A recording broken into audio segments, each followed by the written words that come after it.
posibleng manumpa daw sa pagkapangulo si Tito Soto, Bulaga.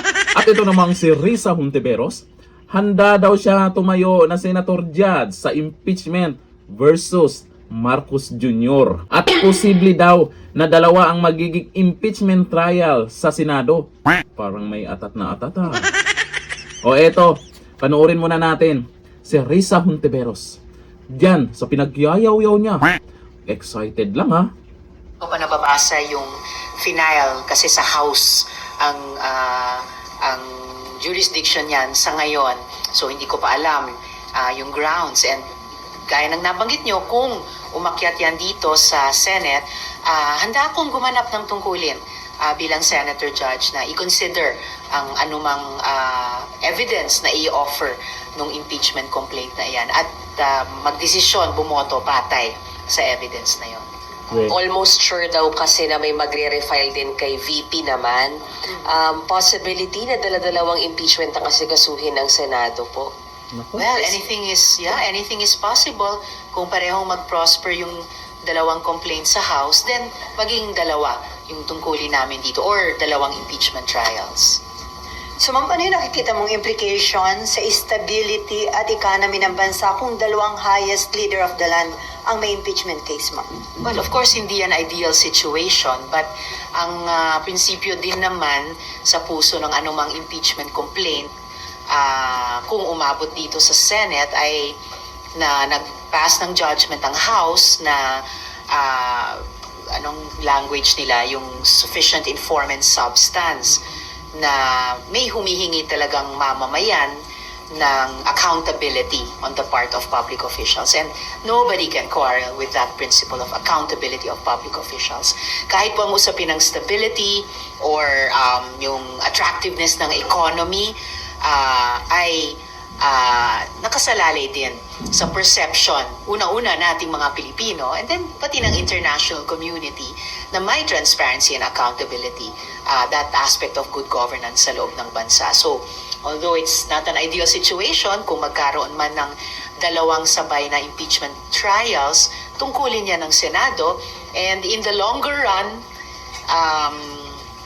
kung ma-resolve or magsara yung dalawang trials satisfactorily or properly, in the long run, it should contribute sa pag-unlad ng ating bansa. Pag-unlad daw ng ating bansa.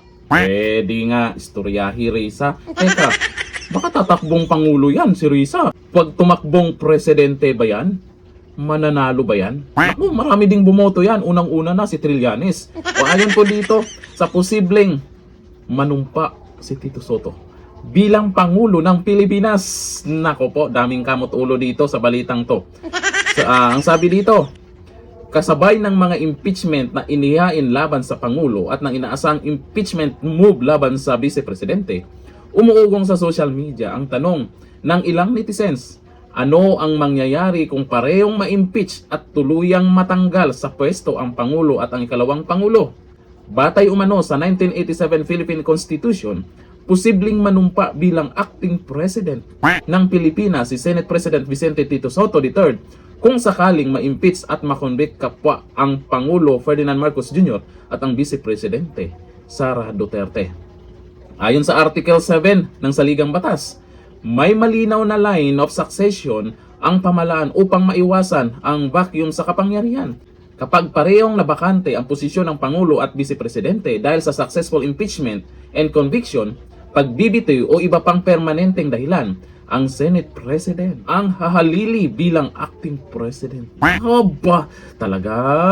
Sa sandaling manumpa ang acting President, nagiging ganap at legal ang paggamit niya ng kapangyarihan ng Pangulo. Kabilang ang pagperma ng mga batas, pagiging Commander-in-Chief ng sandatahang lakas, at pamumuno sa ehekutibong sangay. Aba, mukhang may excited dyan ha. Pero sa ngayon, tingin ko ay mukhang malabo yan.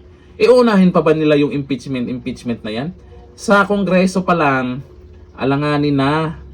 Pagdating sa Senado, malabo din yan. Kung makarat yung impeachment complaint kay VP Sara Duterte, kung makalusot na naman ulit sa Kamara. Pero sa ngayon, alanganin kasi iba na yung timpla ng mga congressman ha. Hindi na daw excited ha. Pagdating sa Senado, mukhang malabo din. Pagdating sa botohan, malaki pa rin ang makukuha ni VP Sara. Dito naman tungkol sa Pangulo, malabo din. Malabong may ma-impeach.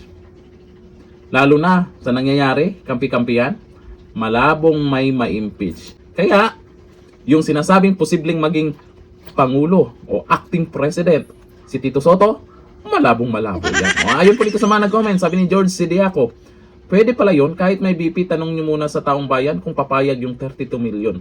Sabi ni Emma Lakbayo, hoy, mahiya ka sa sarili mo. Sabi ni Simpor Fedelis, nako, ambisyoso, gusto agad maging presidente. Hindi, yan daw yung nasa batas, di ba? Pero malabo pong mangyari. Talunin na lang nila sa 2028, di ba?